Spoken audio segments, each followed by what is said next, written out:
Hey everybody, the Gaming Kitten is back. This time I am bringing around some choosing beggars. So let's sit back, relax, and dive right in. Our first story today is going to be Choosing Beggar Tries to Commit Theft. Posted by Puppy Lover 2004. Mobile warning. So for some backstory, I'm 15 and sell art and stuff at craft shows. And I look like an easy pushover according to most people. Cast: me is me, CB is choosing beggar, M is mom, and M is nice man. On to the story. So a few weeks ago, my town was holding a craft show in which I was selling steampunk X necklaces, some handmade chokers, dog collars, and art pieces as well as a few other things. The necklaces are $10 pre-made or 15 custom, quite reasonable for the amount of people buying them, supplies needed, and time taken to make them. Apparently, $15 was too much for the choosing beggar. Choosing beggar while I'm taking a custom from a young man. Excuse me, I asked to have a black chain skull bottle with August and November birthstones in the bottle. You said should be ready by now. Me to the woman. 1 second, let me finish with him and I will be right with you. I do these alone. My mom walks around, there's in case I need her to help and to drive me home. Okay. So I finish with the man and tell him to come back in about 30 minutes and turn to her. I'm sorry, ma'am. How may I help you? Choosing beggar basically repeats same phrase as earlier. Okay, ma'am. How would you like to pay? I take cash and PayPal. Goes to mom, and after the day we transfer to me. Cash. Okay, ma'am. It's $15. Well, I only have 10. Well, I told you it was 15. Can you do 10? It's for my sick daughter with her kids' birthstones. Well, ma'am, I'm sorry I can't give it to you, as I'm putting it down in a box with others to sell later. If you can't pay, it goes in the box. Choosing beggar huffs out. Won't $10 do? You're not 16. You need an adult. Anyways, it is the rules. I'm not alone. My mom went off to check on something. I turn to help someone who's been eating patiently and seeing my mom and flag her down in case this lady tries something. Mom, as she walks over, OP, turn around. Turns around and sees OP with the box of to sell items and grabs hers. What are you doing? Well, it's mine. Is it OP? In that voice. I explain the whole situation, and my mom tells her that she can't have it if she can't pay. Choosing beggar decides to walk off with not just her necklace, but also 3 others. Nice man, noticing the situation, chases the lady down and grabs the boxes, returning them to me. Here you go, little lady. Security noticed at this place. The people around backed my story, and choosing beggar got kicked out. Nice man ended up getting a discount to use when he wanted for getting my stuff back, since I can't leave my booth because I don't want stuff stolen. Honestly, I've read so much here, but never thought anything would happen. Alright guys, what would you do in a situation like this? Would you been all calm and cool and collected, or would you have chased them after yourself?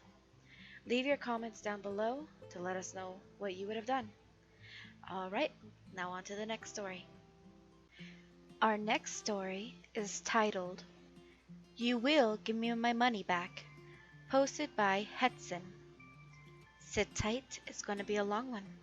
Hi, okay, so I'm an autistic kid, and I love computers and servers, and I really like building them, fixing them, everything. Occasionally I get computer parts or broken computers from friends. I look for really good deals on GPUs and motherboard plus CPU combos on Marketplace, and there is a computer company that before tossing out their old computer customer hardware, drivers / SSDs not included, they call me so I can pick it up.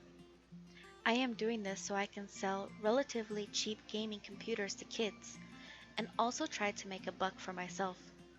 So this kid contacted me because his friend had bought a computer for me and was really satisfied with his purchase. He told me that he would like a computer for around 500 euros, and all he said that he was playing was some ugly, cheap Call of Duty clone. Sure thing, bud, I thought to myself, and we're starting to look around for parts. Around a month later, I got a hold on i5-4670K, Axis Rogue motherboard, 16GB DDR3, AMD R9, 260X. This is important for later.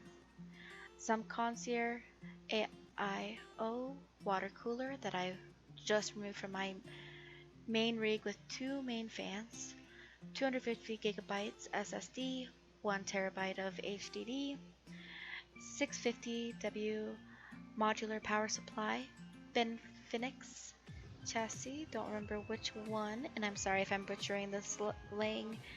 I'm still getting used to the slang of the computers. And Windows 10 Pro.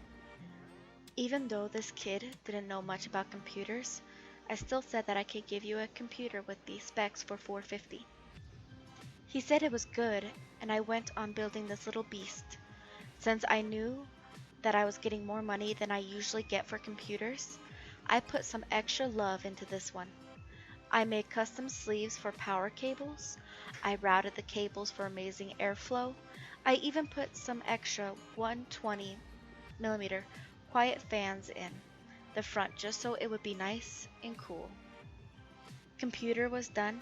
I did a 48-hour stress test on the components like I always do. This kid was supposed to pick up the computer after a few days, but said he couldn't. Luckily, I was going to a friend that lives around 200 kilometers away from me and from his place. It was somewhat a 40-minute drive to get to this kid. I drive from my friend's place with the computer and deliver it, and I get my 450 plus 20 that he said he would give me for delivering the computer. Since he did not have a monitor yet, we couldn't really test the computer, but I connected the power to it just to see that it doesn't beep or do anything weird from the drive there. I also say that I can give him like a month of warranty and support if stuff isn't working like they should. Around a week later, this kid contacts me and says that the computer doesn't work. I didn't really feel like driving almost 3 hours one way just to get it to work. Asked him if he connected everything like he said, and he said yes. We messaged each other for over 2 hours while I was trying to figure out why it is not even getting powered. I asked him if we could start a video call so he can show me what he does to start the computer. This effing kid is plugging the power cable. He is then just flicking the power switch on the power supply and says, "See, it doesn't work." Add 30 minutes to this while I'm trying to explain to him that the power button is on the side at the front of the case. And he is just, "Nope, there is nothing there." He eventually finds the button, apologizes for being stupid, and we hung up.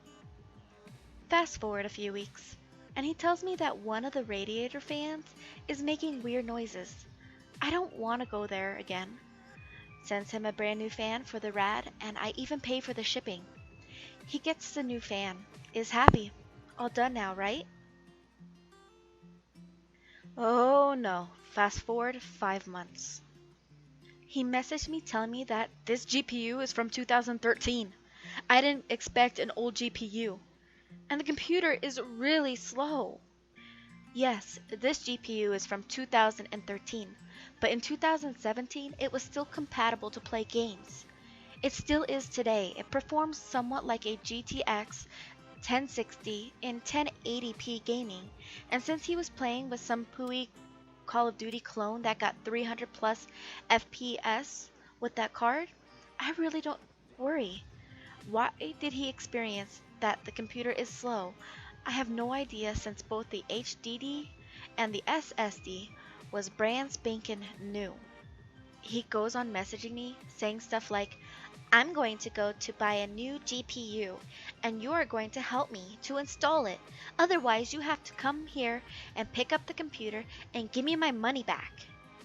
I suffer from anxiety and had a bad week, and the fact that he thinks I'm some kind of 24/7 lifetime support just because I gave him a month of support made me really anxious and angry.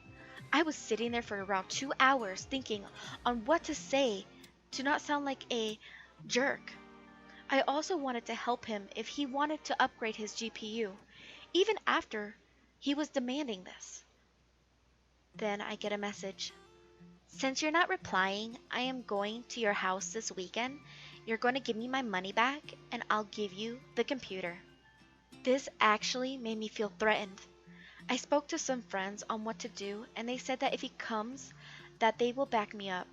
A friend of mine apparently had common friends with this kid and had apparently had to talk with his friends about this. My friend is not someone that you would mess with if you wanted to be able to walk after. After he spoke to his friend, this kid never visited me. To people that may think that I am a jerk, the price may have been a bit over the market value, but he could also have made some research of his own. Also, I am not impossible to haggle with. I've put up computers that people have haggled down to 150 on. At this time, I had no job, and me and my girlfriend was really struggling. To get foods on the table, I was only buying stuff I knew that I could flip for a profit. Alright guys, what did you think of this story? Please comment below of your thoughts and opinions. I think that this kid was just being really entitled and really choosy on what he wanted. I'm just glad nothing escalated to be something serious. And thank you for sharing this story with us. Alright, we're gonna hop on into the last clip of the day, so thank you for staying tuned this long. And let's dive right into this last story of Choosing Beggars. The last story is Woman Demanding We Give Her a Table We Aren't Selling, hosted by Elizabeth Neal 04. So I was helping my dad out at a car boot sale one weekend, and this lady came up to us and asked about a table we had all of the items on that we were selling. She said she liked it, and she said she was willing to pay 20 euros for it. My dad explained that the table was not for sale and clearly pointed to the sign we had up. Everything for sale except from the table. She looked at it and then said it was a misleading sign and that me and my dad were fraudsters because she misread the sign. After this rant was over, she then demanded that my dad gave it to her for 20 and deliver it for her for free. We were getting pretty angry at this lady because she was accusing us of being fraudulent and stupid, but my dad looked at her and calmly said, "You aren't getting the table. Could you please go away?" She then threw a hissy fit, saying that if we didn't give her the table, she was going to call the police on us for misguiding customers and scamming people. My dad then jokingly said, "Oh no, I don't want to go to jail. Help me pick this stuff off the table and let them get dirty on the floor so this entitled woman can have my table that I'm not selling." This made the woman go mad and she stormed away from us, saying we were going to lose money and that she was going to tell everyone not to come to our stall.